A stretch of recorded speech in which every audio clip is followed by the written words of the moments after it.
Hello दोस्तों, आज की वीडियो में सीखेंगे कि इमरजेंसी लाइट में डोर बेल कैसे सेट करते हैं। तो देख सकते हैं हमारे पास एक इमरजेंसी लाइट है।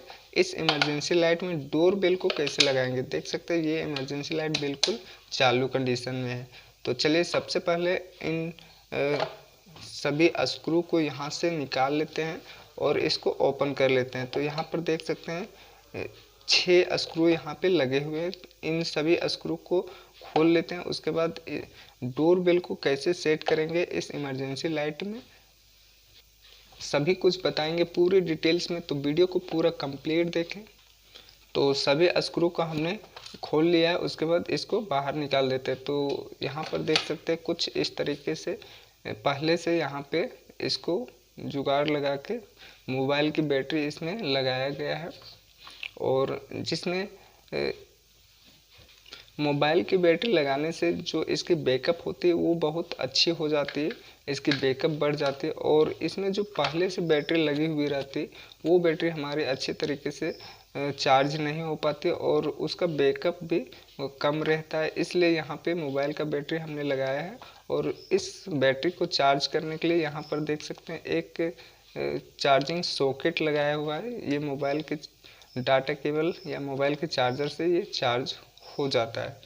तो इस इमरजेंसी लाइट में डोर बेल को कैसे सेट करेंगे, तो सबसे पहले यहाँ पर ये सीख लेते हैं कि जो डोर बेल की स्विच होती है उस स्विच को मल्टीमीटर से आप कैसे चेक कर सकते हैं। जो डोर बेल की स्विच होती है वो नॉर्मल स्विच से अलग होती है।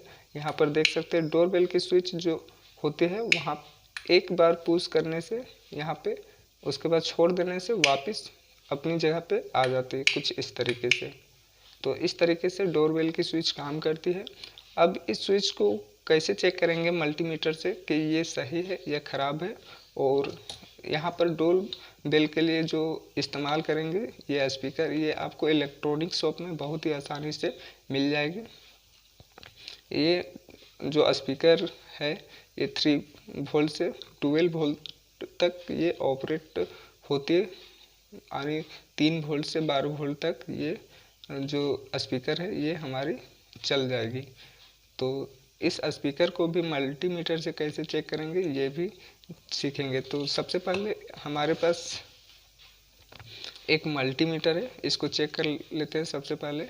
तो मल्टीमीटर को सबसे पहले आप कॉन्टिन्यूटी रेंज पर सेट करेंगे स्विच को चेक करने के लिए, और स्पीकर को चेक करने के लिए मल्टीमीटर को यहाँ पर देख सकते हैं कॉन्टिन्यूटी रेंज पर हमने सेट कर लिया है। मल्टीमीटर को कॉन्टिन्यूटी रेंज पर सेट करने के बाद स्विच के दोनों टर्मिनल पर ये जो मल्टीमीटर के दोनों प्रोब है कुछ इस तरीके से यहाँ पे लगाएंगे। देख सकते हैं इस तरीके से लगाना है। उसके बाद स्विच को प्रेस करना है इस तरीके से। स्विच को प्रेस करेंगे तो मल्टीमीटर में बीप की आवाज़ आनी चाहिए। अगर बीप की आवाज़ आ रही है तो ये स्विच हमारा सही होगा। अगर बीप की आवाज़ मल्टीमीटर में नहीं आती है तो ये स्विच हमारा ख़राब होगा। तो इस तरीके से आप बहुत ही आसानी से किसी भी स्विच को मल्टीमीटर से चेक कर सकते हैं कॉन्टिन्यूटी रेंज पर सेट करके। इस तरीके से स्विच को हमने चेक कर लिया है। अब चलिए इस स्पीकर को चेक करते हैं। स्पीकर को कैसे चेक करेंगे मल्टीमीटर से, सेम उसी तरह कंटिन्यूटी रेंज पर ही रखना है मल्टीमीटर को। और उसके बाद मल्टीमीटर के दोनों प्रोब को आपको पॉजिटिव स्पीकर के पॉजिटिव वायर में मल्टीमीटर के पॉजिटिव प्रोब को लगाएंगे। उसके बाद जो मल्टीमीटर के नेगेटिव जो प्रोब है उसको स्पीकर के नेगेटिव टर्मिनल पर लगाएंगे कुछ इस तरीके से। तो यहाँ पर देख सकते हैं स्पीकर में से आवाज़ आने लगी है इस तरीके से, देख सकते हैं कुछ इस तरीके से। अगर इस तरीके से आवाज़ आ रही है तो ये हमारा सही होगा, और अगर इसमें आवाज़ नहीं आती तो ये स्पीकर हमारा ख़राब होगा। कुछ इस तरीके से चेक कर सकते हैं मल्टीमीटर से आप स्पीकर को और स्विच को। तो चलिए अब कनेक्शन करते हैं इसको। तो चलिए अब इस स्पीकर को कनेक्शन करते हैं और इसको अच्छे से कहीं एक जगह पर फिक्स कर देंगे कुछ इस तरीके से। यहाँ फिक्स करेंगे तो इसकी जो कवर है वो भी बहुत ही आसानी से लग जाएगी। तो इसको अभी हम फिक्स नहीं करते हैं, आप चाहे तो इसको ग्लू गन या फेविक्विक से भी इसको चिपका सकते हैं। तो कनेक्शन कहाँ करेंगे, तो जो बैटरी की पॉजिटिव वायर है, देख सकते हैं यहाँ पे बैटरी की जो पॉजिटिव वायर है, ये जो ब्लू वाली वायर है ये बैटरी के पॉजिटिव वायर है, जो यहाँ डायरेक्ट कनेक्ट हुआ है चार्जिंग के पॉजिटिव लेग पर। यहाँ पे देख सकते हैं इस जगह पे बैटरी की जो पॉजिटिव वायर है वो हमारी कनेक्ट यहाँ पे हुई है। तो इस स्पीकर की पॉजिटिव वायर को डायरेक्ट हम पॉजिटिव में कनेक्ट कर देंगे कुछ इस तरीके से, कुछ इस तरीके से यहाँ पे पॉजिटिव को पॉजिटिव के साथ में कनेक्ट करेंगे। अगर आप यहाँ पे पॉजिटिव की जगह में नेगेटिव में कनेक्ट करेंगे तो ये जो डोरबेल है वो हमारा अच्छे से वर्क नहीं कर पाएगा, वर्क नहीं करेगा। तो देख सकते हैं स्पीकर के जो पॉजिटिव वायर है वो हमने यहाँ पे कनेक्ट कर लिया है। अब स्पीकर की जो नेगेटिव वायर है इसको आपको कहाँ पर कनेक्ट करना है और कैसे कनेक्ट करना है, देख सकते हैं। अगर हम डायरेक्ट कनेक्ट करेंगे इस तरीके से तो यहाँ पे ये जो स्पीकर है ये वर्क करने लगता है, बजने लगता है। तो इसको डायरेक्ट हम कनेक्ट नहीं करेंगे, यहाँ पर डोरबेल का स्विच जो है उसमें से कनेक्ट करेंगे, ताकि डोरबेल की स्विच को जब हम प्रेस करेंगे तभी ये स्पीकर हमारा वर्क करना चाहिए। तो इसके लिए एक वायर का टुकड़ा हमने ले लिया है कुछ इस तरीके से।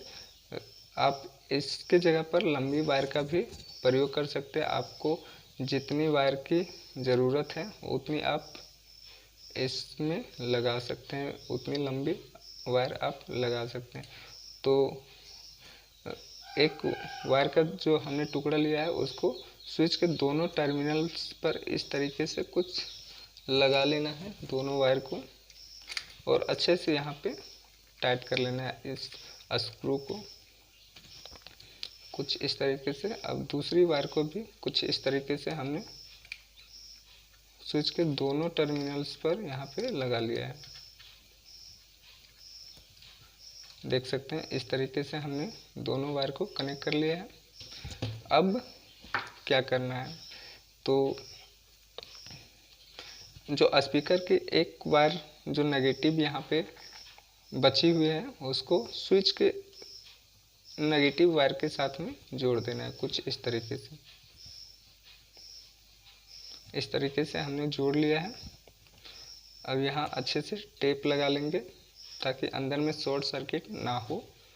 अब जो स्विच से दूसरी वायर बची हुई है, देख सकते हैं स्विच की दूसरी वायर बची हुई वो हमें नेगेटिव में लगानी है। यहाँ पे बैटरी की जो नेगेटिव टर्मिनल है उसमें इस स्विच के नेगेटिव वायर को जोड़ना है।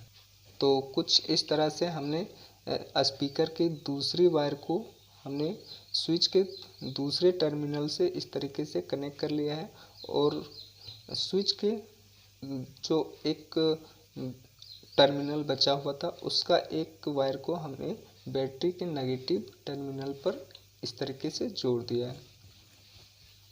अब चलिए यहाँ पर टेप लगा लेते हैं जो यहाँ इस वायर में, ताकि अंदर में ये शॉर्ट सर्किट ना हो। कुछ इस तरीके से हमने टेपिंग कर लिया अच्छे से। अब इस स्पीकर को यहाँ पे फिक्स कर देते हैं